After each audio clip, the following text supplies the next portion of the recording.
I'm really excited. I have my tulips home out of lovely husband's work fridge, so he will also be really excited about that. And today's the day that I'm going to get them in the ground.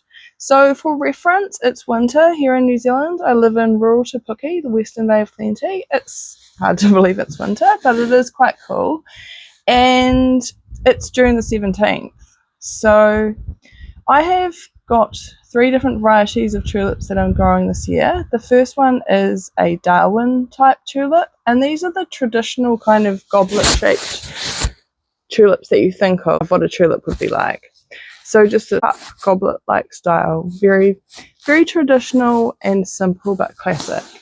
I'm also going to be growing a lot of Triumph tulips, and what these are is they're a hybrid cross between an early flowering tulip and a later one, and they may include being crossed over a Darwin. So your Darwins and your Triumphs are really good cut flowers. They are simple to grow, very low maintenance, and they grow on very strong stems and also long stems, and that's what we want. If you're growing for what I grow for. For reference, I am a flower farmer and florist, and I sell bouquets through a retail store and also a website, and also a lot through my social media, which is awesome.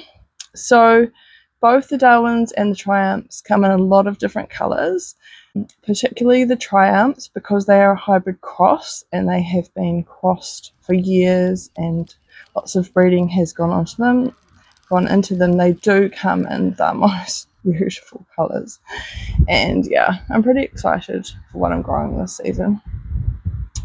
So I find what sells really well is definitely whites, and I think you can see why. They're kind of timeless, elegant, simple and classic, and that's what a lot of people think of when they think tulips. So I've got quite a few whites. I'm also really excited to have Antarctica back. I haven't had that for a few seasons, and that, if you're a flower grower, you'll know is probably the purest, nicest white tulip to grow, so that's pretty cool. So as well as the Darwin and the Triumph, I've also gone for a whole lot of peonies. Like, actually more than half of what I'm growing this year is a peony, and I'll pop into the side here a picture of what actual peony flowers look like, so you can imagine that in a tulip form. They're basically more petals, more ruffles, and I'm hoping this is going to pay off. I just obviously am a real sucker for just beautiful ruffles, so I hope that my customers are going to love these as much as I do. So I'm going for whites. I'm also going for various shades of pale pink, quite, classic flower colour, right? I'm avoiding a really dark pink this year. For some reason, that didn't do very well for me last year. I'll pop some images. I personally liked them, and which was great because I got a few leftover bouquets of them, and yeah, I gave a lot away as well, of course.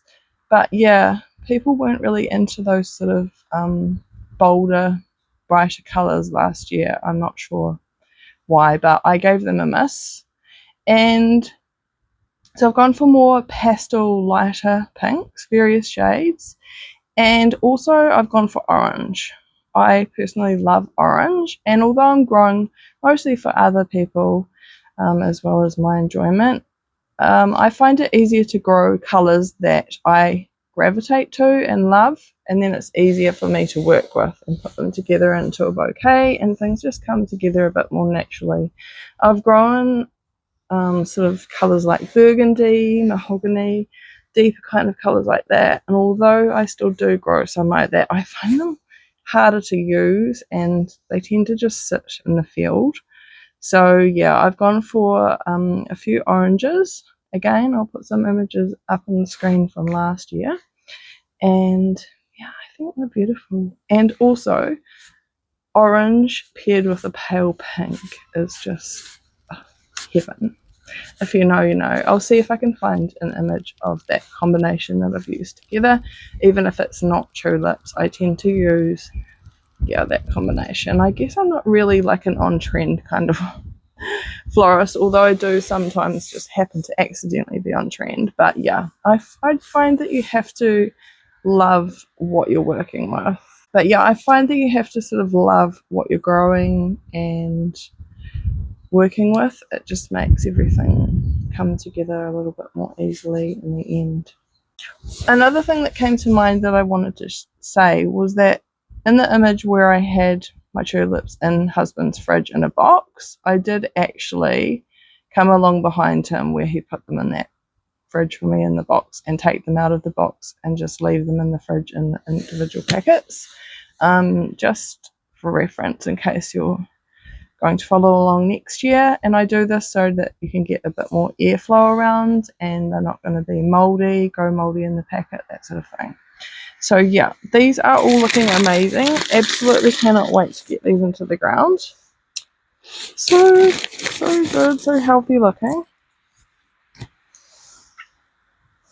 I'll link a previous video where I talked about why I was popping them in the fridge, and I'll also just touch on it here.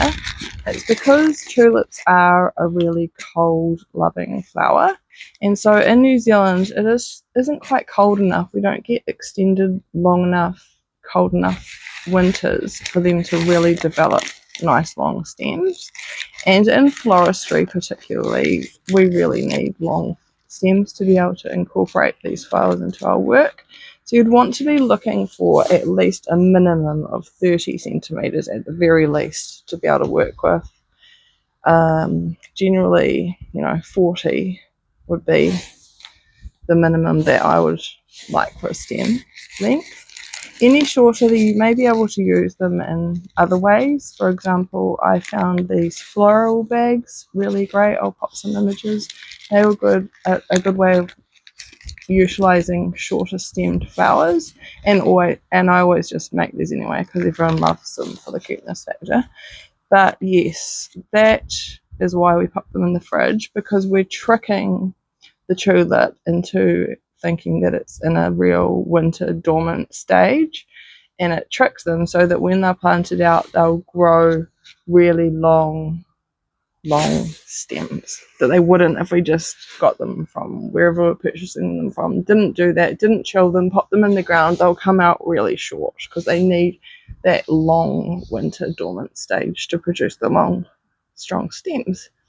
So that's why I've done that. And I think that's about it for this time. I'll catch you again soon when I show you how I'm planting them out and what I do. I'll catch you again soon.